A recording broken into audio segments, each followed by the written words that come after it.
자, 8번째 썰 한번 가보도록 하겠습니다. 댓글 컨텐츠 한번 진행해 보도록 하겠습니다. 영상 제목, 대한민국 출산율이 떨어지는 이유 라는 영상에 달린 댓글입니다. 여러분 이거 굉장히 많이 보셨는데 정말 감사합니다. 사실 뭐 대한민국 출산율 점점 떨어지고 있습니다. 좀 참담합니다. 대한민국 출산율. 제가 알고 있는 바로는 지금 대한민국 출산율 0.7명대고요.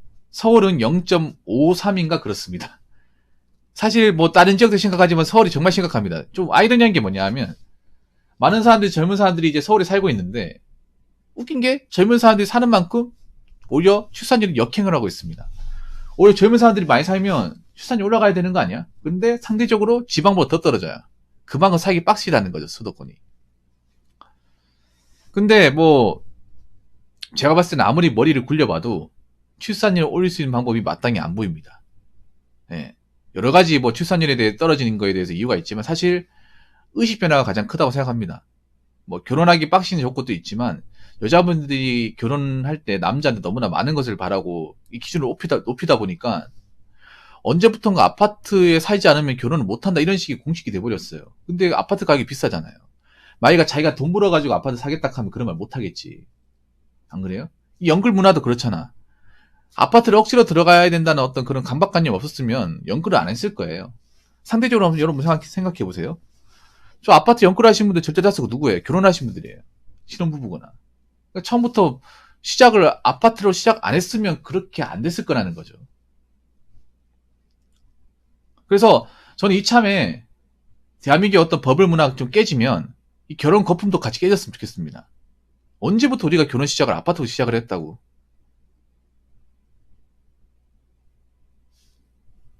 우리나라가 있잖아요. 거의 모든 분야에 거품이 다 있는데 개인적으로 뭐 혼수나 뭐 결혼 준비나 아니면 결혼할 때 시작하는 어떤 주택 가정이나 이런 것들의 거품이 좀 많이 꺼져야 됩니다. 일본도 그랬습니다. 일본도 높았지만 버블 경제가 붕괴되면서 꺼졌습니다. 그래서 한번 꺼지길 바랍니다. 그래야 내가 봤을 때 올라갈 수 있습니다. 지금 이 추세로 가면 못 올라갑니다. 왜냐하면 우리나라 결혼 제도가 여자들이 하고 싶다고 해서 할 수 있는 게 아니에요. 남자가 안 하면 그만이잖아. 결혼이라는 게 남녀 여자 같이 하는 건데 경제권을 가지고 있는 게 남자고 여자분들 아무리 결혼 시장에 있어도 남자가 그 조건을 달성하지 못하면 결혼 못하는 거잖아요. 요즘에 남자들도 살기 힘들거든요. 돈 모으기도 힘들고. 그리고 중요한 게 지금 대한민국 20대 분들이 아예 결혼에 대해 생각이 없어요. 결혼에 대해 부정적으로 바라보고 결혼을 안 하겠다고 비혼주의를 살겠다고 선포한 분들도 꽤 많이 있어요. 20대 분들 이런 마음 먹는다는 건 좀 시사하는 바가 큰 겁니다. 20대 친구들이 제가 봤을 때는 30대가 되더라도 생각이 별로 그렇게 안 바뀔 것 같아요. 그러면 저 친구들 중에 절대 다수는 결혼 안 하겠죠. 결혼 안 하면 어떻게 돼? 지금 나이 차신 분들도 결혼하기 힘들잖아. 솔직히 말해서. 남자 여자는 나이 40 넘어가 사실상 결혼은 힘들어요. 지금 30대 분들도 어느 일정 시기 넘어가면 사실 결혼 힘듭니다. 그러면 지금 20대들 중에서도 결혼할 사람이 없다는 건 30대가 돼도 결혼은 생각이 없다는 거예요. 그러면 출산율이 올라갈까요? 떨어질까요? 떨어지는 거죠. 여기서 더 떨어진다는 거죠. 그러면 많은 어떤 출산과 관련된 사업들이 좀 안 좋아지겠죠. 웨딩 사업도 안 좋아지고 교육 사업도 안 좋아지고 학교도 없어지고 요즘에 여러분 아시겠지만 임용고시 티오가 박살이 났습니다. 앞으로 더 박살이 날 거예요. 왜냐? 지금 있는 선생님으로 충분하기 때문에 어차피 학교는 점점 가면 학생 수가 적어지니까 통폐합되거나 없어지잖아요. 지금 있는 선생님 수도 충분하다는 거지. 그래서 뭐 교육 관련 사업 뭐 임용고시뿐만 아니라 뭐 학원이나 어린이집, 유치원 다 영향을 받는 거죠. 자, 댓글 한번 읽어보도록 하겠습니다. 40대 행정공무원도 항상 공부합니다. 전 미디, 믹싱, 마스터링, 음악 작곡까지 공부해요. 노후에 이걸로 먹고 살려고요. 이제는 금은수저 아니면 죽을 때까지 일해야 해요. 공무원 연금으론 그냥 생존만 하는 거고 노후에 사우나 가서 마사지 받으면서 때라도 때밀이한테 베껴달라고 하면 일해야 합니다. 라고 적으셨습니다. 자, 이 댓글을 왜 가져왔냐면요. 사람들이 뭔가 착각을 하는 게 있어. 여러분들 왜 공무원 지금 정년퇴직하신 분들 보면 노는 것 같죠? 지금 이제 정년퇴직하신 분들 그래 연금 많이 받거든요. 연금 많이 받아요. 한 240, 50 받을 거예요. 적은 돈 아니죠. 그러면 그 돈 가지고 일 안 하고도 먹고 살 수 있겠네. 젊은 사람도 그렇게 생각한단 말이야. 근데 그게 힘들어요. 힘들어. 왜 힘든지 설명드릴까요? 보통 지금 저도 확실한 거 아닌데 제 아는 분 중에서도 정년 퇴직하신 분이 계세요. 그분이 한 240, 50 받는 것 같아요. 아마 교사분들은 한 300 가까이 받고, 네. 교사든 사학연금이니까. 지금 정년 퇴직하신 분들, 앞으로 정년 퇴직하신 분들 말고, 퇴직하면 연금이 좀 나옵니다. 연금이 좀 나오는데, 생각보다 일하려고 하는 사람들이 많아요.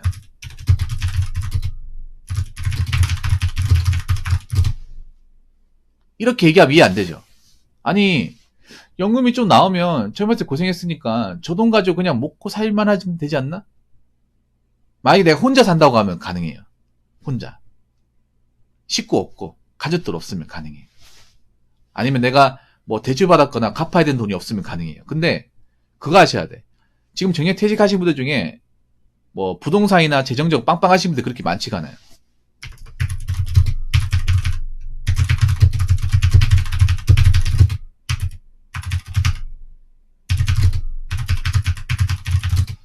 노후 대비를 빵빵하게 하신 분들이 드물어요.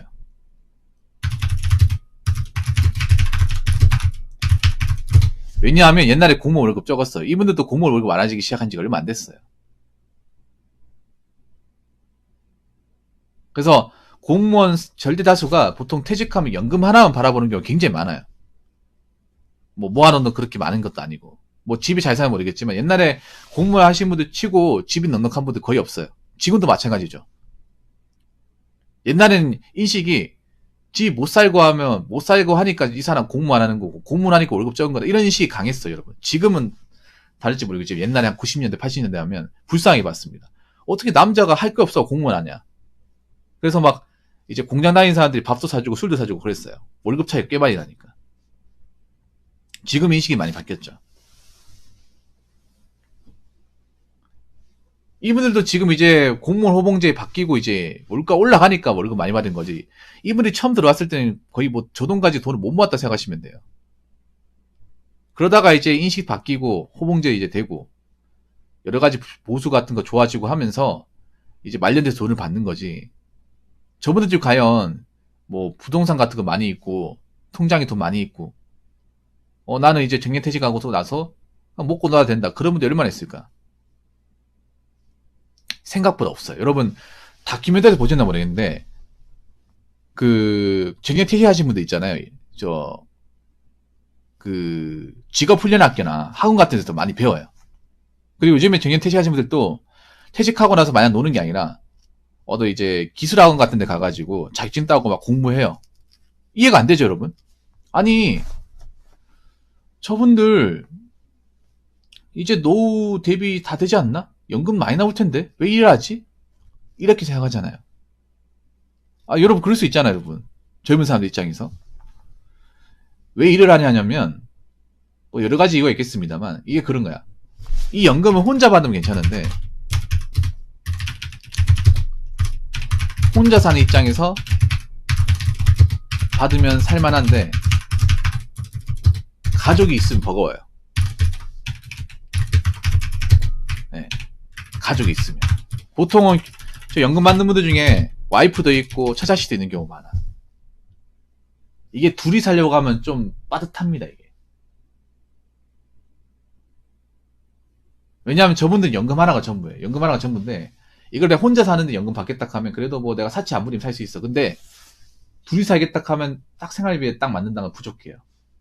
그리고 자녀가 있는 경우 보통 저분들이 환갑 만으로 이제 60세 됐을 때 이제 정년 퇴직한다고 치면 자녀들이 있어요. 자녀들이 출가하면 다행인데 출가 안 한 경우도 있고 직장을 못 가진 경우도 있어. 그러면 식구가 느니까 뭐 생활비나 식비 같은 거 많이 들겠죠. 그러면 연금 받으면 그걸로 돈 다 나가는 거야. 진짜예요.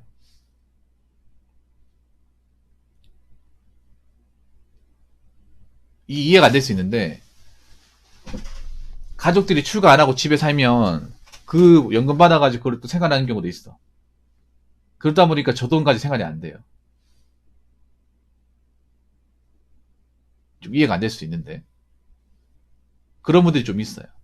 뭐, 노후 대비하신 분들, 내가 일 안 해도 되는 분들은 뭐, 연금 받아가 편하게 사신 분도 있는데, 사람마다 다릅니다. 자, 그리고 두 번째는 뭐냐 하면, 이제는 공무원들도 노후 대비를 해야 되는 시대입니다. 뭐, 지금 이제 갓 정년퇴직 하신 분도 이 정도인데, 앞으로 일을 하시는 분들 있잖아요. 이분들은 연금이 더 적잖아요. 연금 더 적은데 물가는 올라가요. 그래서 연금만 가지고는 모든 게 보장이에요. 연금 나오기 때문에 일반 사람도 낫다는 거예요. 그러니까 일반 국민연금 받는 사람들, 연금도 못 받는 사람들 좀 낫다는 거지 이걸로 완전히 해결되는 게 아니라는 거죠. 그리고 공무원들은 월급 가지고 확실하게 재테크하기 좀 빡십니다. 왜냐하면 공무원 월급이 아무래도 말년에 많이 받는 거지 젊었을 때부터 많이 받는 게 아니잖아요. 가는 길게 가는 게 공무원 직업이지 않습니까? 그래서 공무원들이 이제 뭐 편하게 놀고 뭐 노후에 뭐 이게 개념이 없어졌습니다. 정말 현재 계신 공무원 다 물어보세요.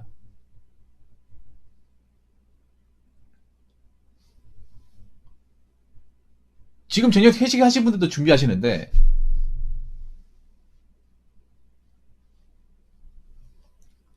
지금 남아있는 분들 이제 한 공무원 공직생활 10년 20년 하신 분들은 저분 한참 뒤에 나오고 연금도 적을 거 아닙니까? 그러면 그 뒤에 아직 신입분들은 더 해야 되잖아. 저 친구들 연금을 받을지 안 받을지 장담할 수 없어. 지금 이제 작년에 임용하신 분들 뭐 한 25살이면 빨리 들어왔잖아요. 그러면 35년까지 일해야 되고, 그리고 연금이 바로 나오는 게 아니라 5년 또 기다려야 되고, 40년이에요. 40년 뒤면 2073년이야. 저때 연금이 살아있을지, 없어질지 장담할 수 없어요. 40년. 꽤 긴 시간이에요. 지금 국민연금도 못 받는다는 얘기가 나는데, 공무원연금도 40년 뒤에 살아있을지, 없어질지 모르는 거예요. 그러다 보니까, 공무원들이 이제는 뭐, 노후에 편하게 지내, 이런 개념이 없어졌습니다, 사실상. 옛날하고 다르게. 공무원들도 노후에 편하게 하는 분들은 그런 분들이죠. 6급으로 퇴직하신 분이 아니라 뭐 못해도 한 3급 아니면 2급 뭐 장차관 이런 분들이야 뭐 연금이 많이 나오고 그동안 보수를 많이 받았으니까 그분들이 일 안 하고 산다고 치지만 일반 9급 해가지고 말단 9급 해가 6급 다신 분들은 좀 버거워요 여러분. 높은 급수까지 가신 분들 연금도 꽤 되고 연금 받기 전에 관직 같은 거 바로 벌어놓은 돈도 많잖아요. 인맥도 있고 하니까 보통 이제 2급 이상 가신 분들은 정년퇴직하고 나서도 뭐 교수가 된다거나 불러주는 곳이 많잖아. 근데 보통 6급 되고 나서 불러주는 곳이 없어요. 9급에서 시작해가지고 6급 정년까지 일하고 나오신 분들 중에. 일을 해야 돼. 그래서 요즘에 보면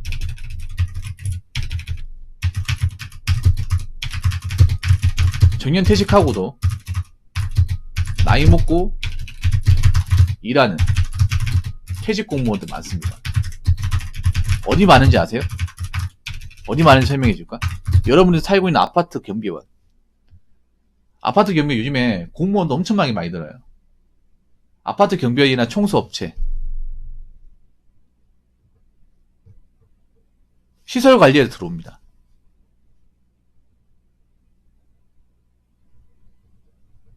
요즘에 옛날에 경비원과 달라요. 요즘에 경비원 보면 뭐 은행 지점장 출신도 있고 대기업 부장 출신도 있고 아니면 이제 공무원 일반 행정으로 하시고 나오신 분도 있고 그래요.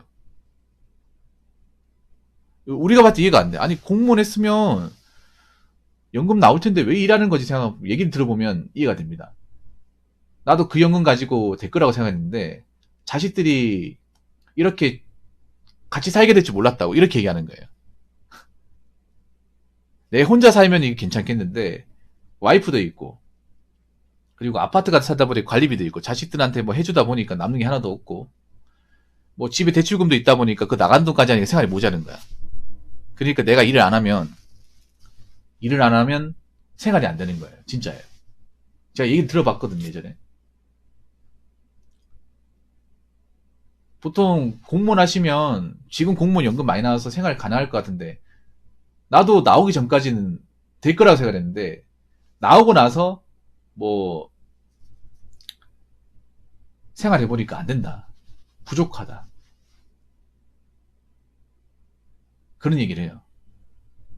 그래서 공무원분들도 아마 준비하고 계실 겁니다. 그 얘기를 하고 싶었습니다.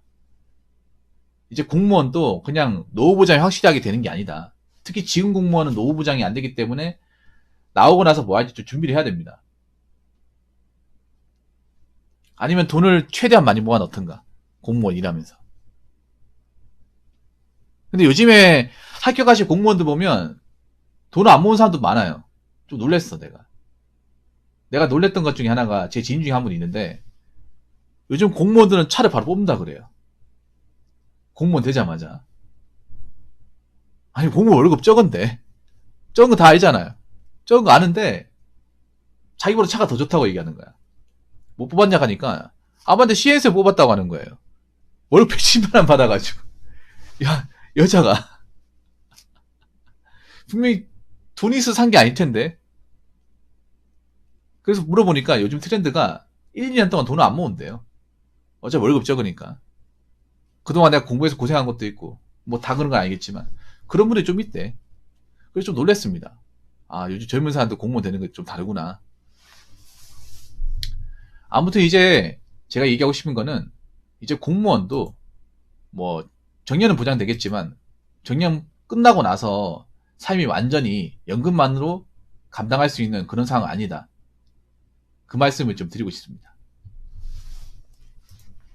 자, 이상으로 8번째 썰 마치도록 하겠습니다.